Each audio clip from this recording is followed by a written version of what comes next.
एक राजा की जान तोते में थी और राजा को डर लगता था कि किसी दिन किसी आदमी ने इस तोते की गर्दन मरोड़ दी तो मैं मारा जाऊंगा। और इसलिए राजा अपनी पूरी ताकत लगा करके शाम दाम दंड भेद जो भी जैसे भी हो सब कुछ अपना करके उस तोते को बचाने के लिए कहीं पर भी किसी भी हद तक जाने के लिए तैयार था। यह कहानी आपने बहुत सुनी होगी। अब एक नई कहानी जो आज की सबसे बड़ी खबर है वो सुनिए जरा क्या हुआ है। और इस खबर पर कोई चर्चा नहीं है। महाराष्ट्र के सोलापुर के एक गांव के अंदर जो कि शरद पवार का गढ़ था, उस गांव में जहां पर शरद पवार की पार्टी हमेशा से जीतती रही, शरद पवार जीतते रहे और उस गांव के अंदर बीजेपी जीत गई। गांव वाले परेशान हो गए, हैरान हो गए कि हमारा गांव तो मजबूत गढ़ है शरद पवार साहब का, तो हमारे गांव में बीजेपी कैसे जीत गई।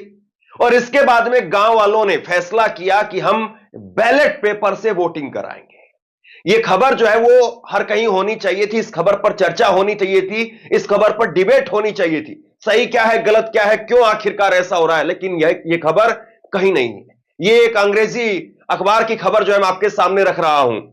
महाराष्ट्र विलेज प्लान ए री election with ballot paper police impose curfew. Maharashtra के अंदर एक गांव के लोगों ने यह प्लान किया, यह निर्णय किया कि वो बैलेट पेपर से वोटिंग कराएंगे। और उन लोगों ने इसके लिए बाकायदा तहसीलदार के पास में हो गए।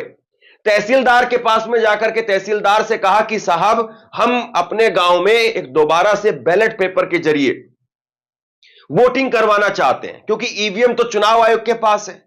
ईवीएम से तो आप जो है कुछ कर ही नहीं सकते हैं, ईवीएम तो आपको मिलेगी ही नहीं।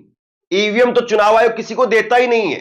कोई अगर यह कहता कि मैं हैक करके दिखा दूंगा ईवीएम, तो भी उसको ईवीएम नहीं दी जाती है। उसको यह कहा जाता है कि आप आइए और बगैर इसमें खोले, बगैर इसमें कुछ किए ईवीएम को हैक करके दिखाइए। तो खैर उसको अलग कर, इस मुद्दे को अलग रखिए। मामला यह हुआ कि महाराष्ट्र के सोलापुर के इस गांव के अंदर गांव के लोग तहसीलदार के पास गए और तहसीलदार के पास जाकर के गांव के लोगों ने कहा कि साहब आप चलिए और आपकी निगरानी में, पुलिस प्रशासन की निगरानी में हम सुबह से लेकर के और शाम तक जैसे चुनाव होता है वैसे ही हूबहू पूरे गांव की वोटिंग करवाना चाहते हैं। हम ये देखना चाहते हैं कि आखिरकार ये नतीजे कैसे आ गए। लेकिन पता है क्या हुआ? तहसीलदार ने मना कर दिया कि ऐसा नहीं हो सकता है, मैं ऐसा नहीं करूंगा। उसके बाद गांव के लोगों ने खुद से अपने आप से जो है वो पूरा स्ट्रक्चर तैयार किया कि हम चुनाव करवाएंगे। गांव का सरपंच आगे आए, गांव के और भी जो जिम्मेदार आदमी है वो आगे आए और आज वहां पर वोटिंग होनी थी, लेकिन वहां पर पुलिस ने कर्फ्यू लगा दिया। अब बताइए इसमें क्या गलत है? मतलब एक गांव को शक है, शंका है, वो चुनाव आयोग कुछ नहीं कर रहा है, जिसमें ये सारे काम तो चुनाव आयोग के हैं। अब गांव वाले इसके लिए आगे आए तो वहां पर कर्फ्यू लगा दिया गया। सोचिए कि अगर गांव गांव में पूरे देश में, देहात में अगर यही मॉडल अपनाया जाने लगा, अगर गांव के लोग बैलेट पेपर से अगर वोटिंग करने लगे, तो इस ईवीएम की कितनी धज्जियां उड़ जाएंगी, इस चुनाव आयोग की कितनी धज्जियां उड़ जाएंगी। क्या यही बात का डर है? और इसीलिए उस तोते को बचाने के लिए, उस ईवीएम को बचाने के लिए यह आज कर्फ्यू लगाया गया है। खबर विस्तार से मैं आपको बता रहा हूं। उससे पहले पवन खेड़ा कांग्रेस के नेता, उन्होंने ट्वीट किया है, वो ट्वीट आप देखिए। महाराष्ट्र के मार्कवाड़ी में कर्फ्यू लगाना दुखद है। अगर जनता को मतगणना के नतीजों पर संदेह है तो वह बैलेट पेपर के माध्यम से इस संदेह को दूर करना चाहती है, तो इसमें समस्या क्या है? देश में किसी भी किस्म के संवैधानिक और अहिंसक मुहिम को केवल इसलिए नहीं रोका जा सकता है कि इससे भाजपा और मौजूदा चुनावी प्रक्रिया का असल चेहरा सामने आ जाएगा। इस किस्म के गैर लोकतांत्रिक रवैये का शांतिपूर्ण विरोध आवश्यक है। तो बताइए साहब, अब क्या रह गया कहने और सुनने के लिए? बीजेपी आखिरकार इसमें क्यों जो है वो पीछे हट रही है? बीजेपी तो उस गांव से जीत करके आई है, तो बीजेपी जिस गांव से जीत करके आई है उस गांव में दोबारा अगर वोटिंग हो जाए तो बीजेपी को डर किस बात का है? यह डर इसी बात का है कि पूरी पोल खुल जाएगी। बहुत सारी जगह पर हमने ईवीएम को लेकर के चीजें देखी हैं, लेकिन इस गांव ने एक अपने आप में अलग पहल की है। और अगर यही मॉडल देश भर में अपनाया जाने लगा तो फिर क्या होगा? खबर डिटेल से देखिए आप। महाराष्ट्र में विधानसभा चुनाव में बीजेपी के नेतृत्व वाले गठबंधन महायुति को मिली ऐतिहासिक जीत के बाद विपक्षी गठबंधन महाविकास अघाड़ी में शामिल दल चुनाव आयोग की भूमिका और ईवीएम पर सवाल उठा रहे हैं।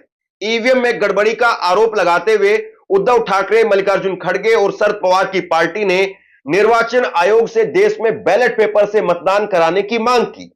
इस बीच सोलापुर जिले के मालसीरस तालुका के अंतर्गत आने वाले मरकवाड़ी गांव में भी ईवीएम पर सवाल खड़े हो रहे हैं। दरअसल मरकवाड़ी गांव में शरद पवार की एनसीपी का अच्छा प्रभाव है, लेकिन विधानसभा चुनाव में मालसीरस सीट से एनसीपी शरद पवार के उम्मीदवार उत्तम राव जानकर को 843 वोट मिले, जबकि विपक्षी उम्मीदवार बीजेपी के जो उम्मीदवार हैं राम सातपुते, उनको 1003 वोट मिले। यानी शरद पवार की पार्टी को 843 वोट मिले और बीजेपी को 1003 वोट मिले। चुनाव परिणाम सामने आने के बाद में मरकवाड़ी निवासियों ने 3 दिसंबर को मॉक पोलिंग कराने का फैसला किया, ताकि यह जांचा जा सके कि यह वास्तविक नतीजे हैं या ईवीएम की मदद से कुछ वोटों को मैनेज किया गया है। 23 नवंबर को नतीजे आने के बाद में मरकड़वाड़ी में बीजेपी उम्मीदवार को बढ़त मिलने से सरपंच और ग्रामीण हैरान हो गए। ग्रामीणों और सरपंच ने मॉक पोलिंग कराने का निर्णय लिया। सरकारी अधिकारियों से इस पूरी प्रक्रिया की निगरानी तहसीलदार से कराने की मांग की, लेकिन उन्होंने ऐसा करने से इनकार कर दिया। बाद में ग्रामीणों ने खुद ही जांच पड़ताल करने की तैयारी की कि इसके पीछे सच्चाई क्या है, क्योंकि उन्हें संदेह है कि भाजपा के उम्मीदवार के पक्ष में ईवीएम की मदद से वोट डाले गए हैं। बड़ी बात यह यहां पर है, गांव के लोग तहसीलदार के पास गए, लेकिन तहसीलदार ने मना कर दिया। अब उसके बाद में मालसीरस सीट पर मोहित पाटिल का परिवार का अच्छा प्रभाव है। लोकसभा चुनाव से पहले धैर्यशील मोहित ने एनसीपी शरद पवार से हाथ मिला लिया था और माढ़ा निर्वाचन क्षेत्र से सांसद बने थे। इस सीट से उत्तम राव जानकर उन्होंने एनसीपी शरद पवार की टिकट पर चुनाव लड़ा। उन्होंने बीजेपी के राम सातपुते को 13,000 वोट से हराया। मतलब उस सीट पर जीती एनसीपी ही है, लेकिन उस गांव को लेकर के भ्रम है। अब मरकड़वाड़ी में किसी भी तरह के भ्रम और कानून व्यवस्था की स्थिति से बचने के लिए जिला अधिकारियों ने धारा 144 लागू कर दी, लेकिन ग्रामीण हकीकत जानने के लिए बैलेट पेपर से मतदान करने पर अड़े हैं। बैलेट पेपर से मॉक पोलिंग की प्रक्रिया ग्रामीणों द्वारा कल सुबह 7 बजे मरकड़वाड़ी में शुरू होगी। यह कल की खबर है। शाम 6 बजे तक समाप्त हो जाएगी। अब देखना दिलचस्प होगा कि क्या सरकारी मशीनरी मरकड़वाड़ी में मॉक पोलिंग प्रक्रिया को आगे बढ़ने की अनुमति देती है। जिला प्रशासन ने मालसीरस निर्वाचन क्षेत्र में मरकड़वाड़ी में धारा 144 लागू कर दी है। तो कुल मिलाकर के एक खबर है। बताइए आप इसको क्या कहेंगे? मतलब ये आखिरकार इससे ऐतराज किसको है और क्यों है? क्यों आखिरकार चुनाव आयोग जो है इस बात को सत्यापित नहीं कर रहा है? अगर चुनाव आयोग को लगता है कि नहीं, ईवीएम से आंकड़े जो निकल करके आए हो बिल्कुल एकदम सही है, तो फिर ऐसा हो जाने दीजिए। और कोई भी गांव का आदमी, देखिए बहुत जगह पर ऐसा होता है कि दूसरे इलाकों में लोग बिक जाते हैं, वोट भी बेच देते हैं, लेकिन अक्सर गांवों में अभी भी कम से कम इस बात को लेकर के सच्चाई बची हुई है कि लोग डंके की चोट पर कहते हैं कि नहीं भाई, इस बार फला आदमी को वोट नहीं देंगे। मैं अक्सर जब भी ग्राउंड रिपोर्टिंग के लिए जाता हूं तो शहर के लोगों में जब हम बात करते हैं तो शहर के लोग, पार्क में अगर आप जाइए, जहां पर कसरत करते हुए या घूमते हुए या सुबह सुबह मॉर्निंग वॉक करते हुए अगर आपको लोग मिल जाएंगे, तो लोग जो है खुल करके बोलते नहीं है। उनसे आप पूछेंगे कि इस बार आपका क्या माहौल है, क्या मूड है, क्या मिजाज है, किसको वोट देंगे, किसकी सरकार आने की संभावना है, लोग कहते हैं नो कमेंट, जवाब नहीं देना, मुस्कुराते हुए वहां से निकल जाएंगे।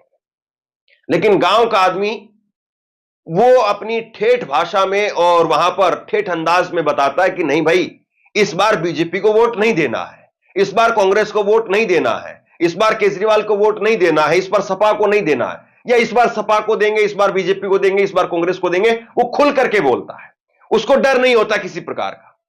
तो गांव के लोगों में अभी भी कम से कम ये बात बची हुई है। और गांव में आप जो है वो जाएंगे तो उम्मीदवार का गांव भी अगर होगा तो वहां पर भी लोग जो है इस बात को कह देंगे कि हमारे गांव में तो फला उम्मीदवार खड़ा हुआ है और फला उम्मीदवार का जोर है, लेकिन फिर भी 300-400 वोट कांग्रेस को जरूर मिल जाएंगे, या 300-400 वोट जो है बीजेपी को जरूर मिल जाएंगे।